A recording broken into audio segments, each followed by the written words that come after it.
Greetings and salutations, guys. Eric here with my rankings of all the houses at Halloween Horror Nights 2024. This is the Universal Studios Hollywood version after I did the rankings for Universal Orlando last week.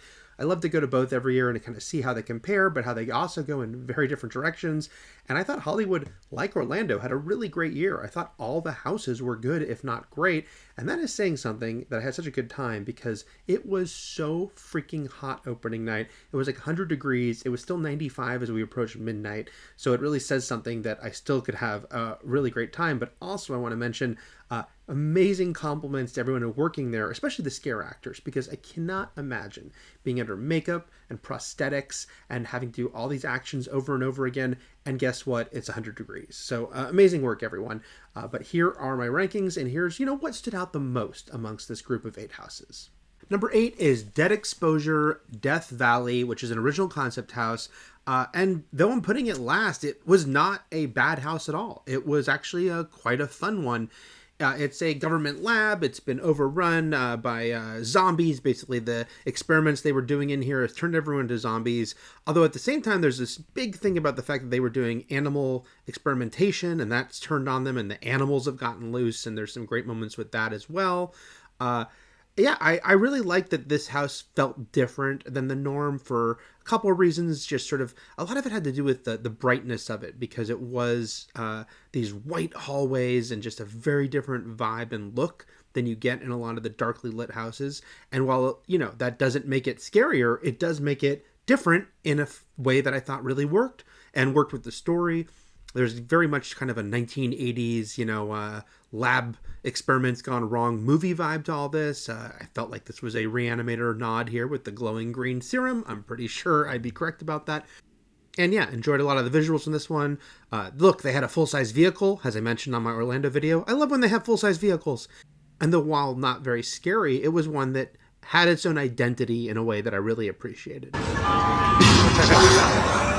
At number 7, we have The Weeknd Nightmare Trilogy, which, first off, probably the coolest entrance to any of the houses this year. There have been a lot of musicians and bands that have had houses at Horror Nights through the years, including Black Sabbath and Alice Cooper, but I think The Weeknd might be the first since Rob Zombie to come back again, because he had a house a couple years ago on both coasts, this time just in Los Angeles. And here's the thing, I barely know The Weeknd's music. I think Blinding Lights is a great song, but I couldn't name any of his other music. I know I like a couple of the others, but in no way am I a big Weeknd fan, and I don't know much about him and the storylines of his albums, if there are. But I do know that this house, like his first one, is a cool house. Just imagery-wise, it's just trippy. It's got a lot of ambiance. I know that he's very involved in this. In this case, he came to Horror Nights and said, I want to come back again and do this. And yeah, I don't know what he's working out here as far as his fame. There's obviously a lot of himself put into this with the depictions of paparazzi and the different versions of himself, including as an old man and a weird, creepy baby. It is all fascinating. And considering how his TV series, The Idol, turned out, maybe this is the better outlet for The Weeknd away from music. Maybe he is just meant to design Horror Nights houses. He really likes the mirrored rooms and also the use of light. I really do like the transitions into different sequences with these shining lights, blinding lights, if you will, at the end of the hallways. That works really well. So it wasn't breaking that much new ground compared to the first time he did it, where it really felt like this is completely something brand new. But returning to the similar realm here, I thought it was still very effective. And I don't know, Weeknd, I guess you really fit in here at Horror Nights. You really have a knack for this.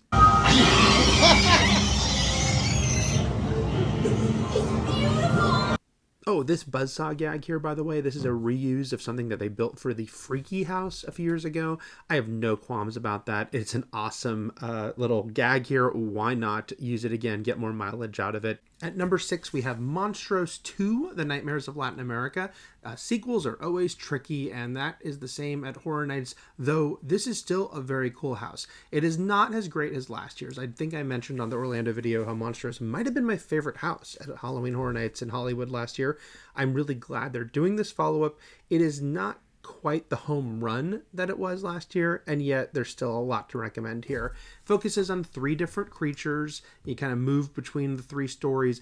I think my big complaint is the second of the 3. El Gadejo is this sort of demonic dog who looks cool, but because they have a bunch of these sort of fake dog gags that kind of look repetitive, they don't change up enough how they happen, so I don't really like that middle sequence that much. But everything before and after is pretty great, especially the third one, El Cucuy, who is this sort of boogeyman targeting children.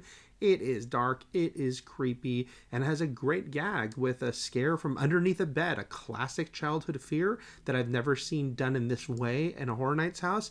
And after this many Horror Nights houses, it's really fun when they can do something like this. Oh,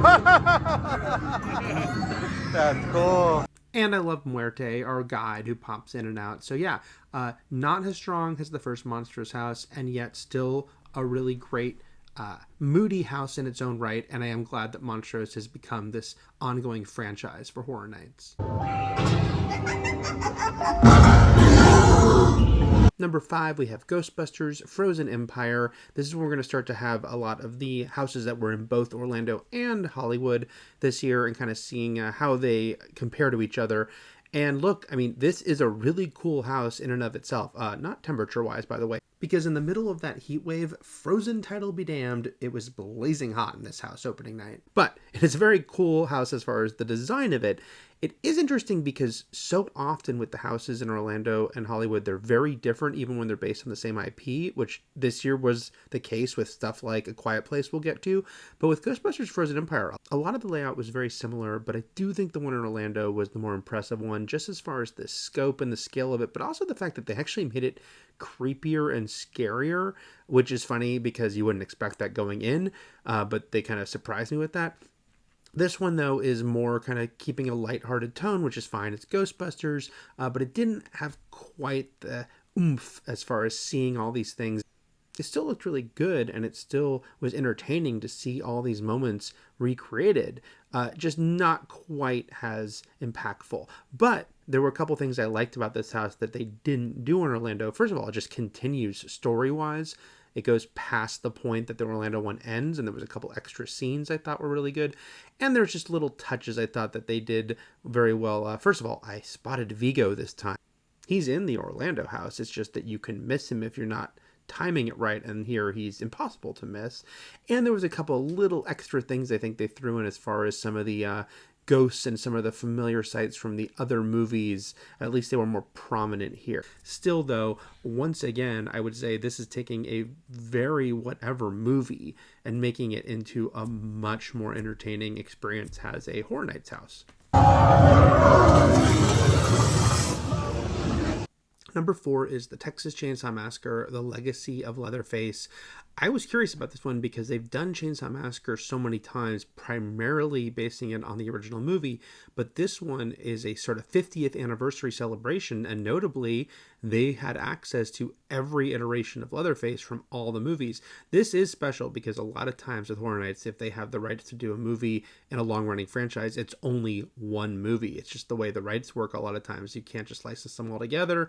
In this case, they were allowed to, and so that was the fun of it, was that it was different versions of Leatherface from all the movies, and the fact that they could throw in, say, the young Leatherface from Texas Chainsaw Massacre, The Beginning, which was a prequel to the reboot, if you'll recall, in with a classic Leatherface, and then a Texas Chainsaw Massacre 3 Leatherface. It was just cool to see them get to mash it all up like this, along with a bunch of members of Leatherface's family. My primary complaint is that they really kept it only to the characters from 1 and 2 as far as the supporting characters, and the rest of the family.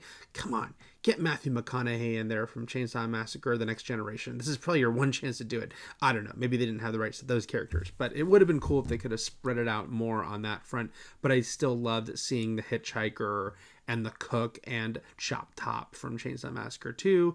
And Chainsaw Massacre just always lends itself to a good creepy house. It's so, unsettling and just foreboding, And this is one where they can really use the scents. They like to put in those smells. They definitely do that on this one, and it adds to the overall dread you're feeling. Chainsaw noises always make you jump. So yeah, they've done it a lot before, but it still was effective. It still stood out to me as one of my favorites. Number 3 is A Quiet Place, and here's one where I think the superior version of the house is the Hollywood one. It was really impressive in Orlando, but I think that the Hollywood version, it has a little more detail and nuance to it. It includes more specifics from the film, which I like. It scared me a little more, so they're not that different as far as the overall experience, but I just think that there were some touches here that elevated this version. I again love the use of sound and the fact that there was no real music being played. They managed to do some clever touches here, like the big distractions. Like you look at the big creature and then you look at the girl playing Reagan and then you get the actual big scare from this other guy behind. That's great. I love how they can do that diversion to really get you. The creatures here were really well done. It's a mixture of animatronics and puppetry, and I think it's very effective. Of all the houses that had to use stuff like this, like comparing it to, say, the dogs that I mentioned in Monstros, which didn't really scare you, I think that this time there were some that really did work well. And sometimes they understood that you shouldn't need a jump scare to still be an effective scene. I mean, like here, this is just you watching this poor baby being stalked by this creature. It's not meant to be a jump scare scene. It's just meant to be pretty damn evocative because someone got to get that baby out of there. Sorry, baby, it's not going to be us. Oh, and I had this wonderful moment where I walked right into one of the creatures near the end of the house. Whoa! At number 2, we've got Universal Monsters Eternal Bloodlines, and this one made me really happy. I love Universal Monsters. I love that Horror Nights does it every year, and the Orlando version of this was definitely enjoyable, but I really thought that this was the version that nailed it. I love this idea of Saskia Van Helsing, the descendant of Abraham Van Helsing, teaming up with the Bride of Frankenstein to fight various vampires and other creatures together. But I thought that this version told that story better. First and foremost, Bride of Frankenstein is just much easier to spot. She's much more prominent. I thought both characters, I love that the scare actors were kind of really right in front of you. You really got the idea of we're teaming up to kill these monsters together. And I really love sort of charting the whole storyline here as we go through it. Lots of great little moments. The way that they involve all these different kinds of creatures, from mummies and werewolves and vampires. Yeah, just a lot of fun. I love, as I mentioned on the Orlando one, the continuing lore here, because Bride of Frankenstein was already introduced as a vampire hunter in a previous house. So yeah, this one I thought was just one of those ones that really hit a sweet spot for me with all the different elements coming together.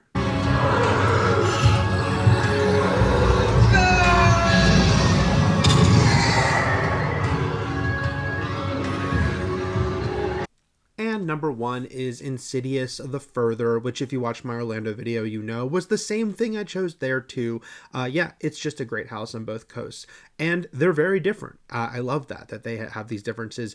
Look, if you told me you have to choose which is your favorite, it's the Orlando one, because I think the Orlando one, I think I used the word relentless. It is just so terrifying. They just scare you over and over again, and the visuals, it all just pops. But the Hollywood one has a lot of differences that I like.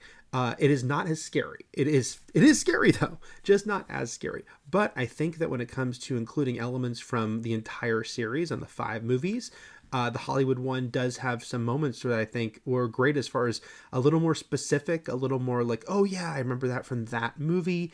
There is more from Insidious The Red Door, the 5th one that just came out last year, including the dormitory in more detail, and this sequence in the bathroom, which, guys, Horror Nights, I love you, but this is the one time you could have held back on the scent, because, the scent of puke here, it was a lot. Here's my live reaction. I'm not reacting to the visual. Make it stop!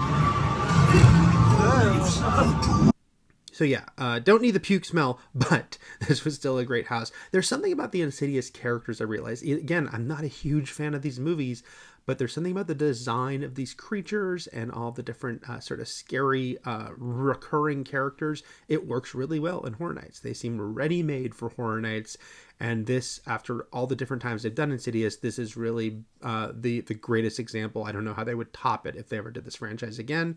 So kudos to Horror Nights on both coasts for making such a stellar house with Insidious this year.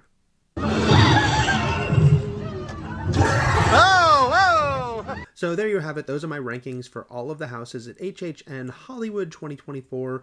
Great work again. Great work by everyone working there. And I can't wait to go check it out again, both because I love being there in general, but I especially thought this was a great year, but also because I can't wait to be going back there when it is not 100 degrees at night.